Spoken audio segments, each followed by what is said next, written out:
Ciao everybody, my name is Michele. I'd like to share with you guys untold stories of Rome, so I hope you guys appreciate the little mini-series that we've prepared for you.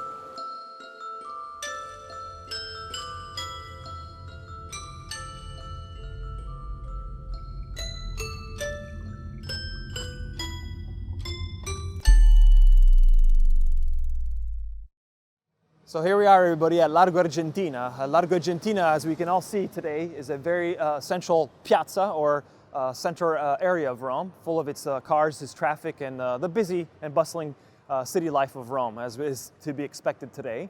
But it's also a very important scene for us, historically, on our little journey that we're taking today, because I'd like to show you exactly the area where X marks the spot of where Julius Caesar was betrayed on the Ides of March in the year 44 BC by the Senate. Today, the area is an open archaeological site, as we can see underneath our feet, but it's also the area that unfortunately is not visible today. We cannot really get close to the area where Julius Caesar was betrayed because it's gonna be a little bit of a restricted area. So we're gonna have to use our imagination, and I'd like to explain to you exactly how this all happens. How was Julius Caesar betrayed on the Ides of March in the year 44 BC, exactly over here, where the series of arches are, you guys can see in the distance.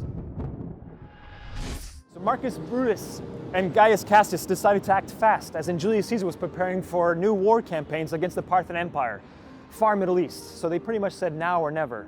The date was set, 15th of March, year 44 BC.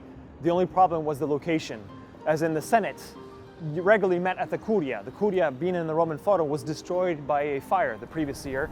So they decided to organize the meeting with Julius Caesar, where? At the theater house of Pompeius Magnus, exactly behind us.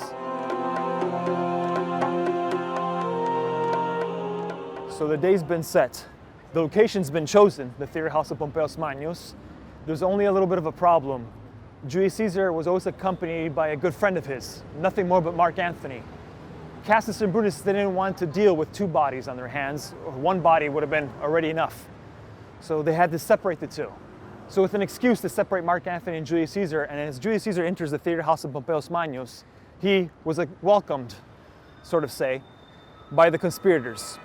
As Julius Caesar enters the theater house of Pompey, unaccompanied by Mark Antony, we know that the signal was to approach Julius Caesar, first praise him, ask for titles, ask for forgiveness, as in one of the members of the conspirators first wanted his brother to be pardoned.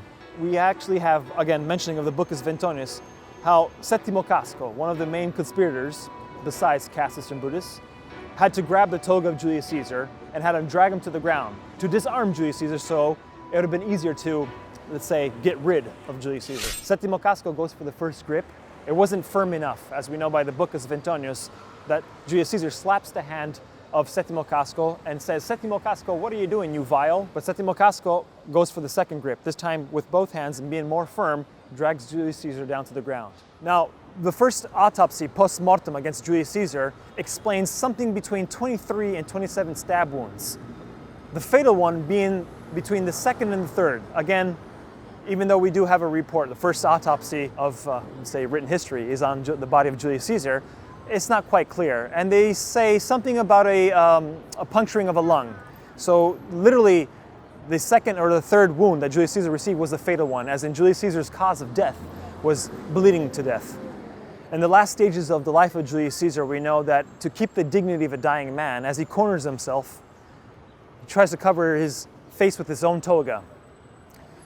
The famous phrase of "Et tu quoque Brutus, fili mi," like "you too, Brutus, my son," as in Julius Caesar had a moment with Brutus, well, we'll probably never know, because again, Suetonius doesn't really mention such things.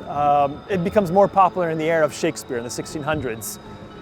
I personally believe that if you're being stabbed between 23 and 30 times, you don't have enough time for a theatrical pause. So this will remain forever a mystery if Julius Caesar had a moment with Brutus, calling him son. Even though today the area where Julius Caesar was assassinated is an archaeological site known as the Area Sacra, the sacred area, the exact location of where Julius Caesar was assassinated is not to be seen or not to be found anymore, as the whole area after death, shortly after the death of Julius Caesar, was destroyed.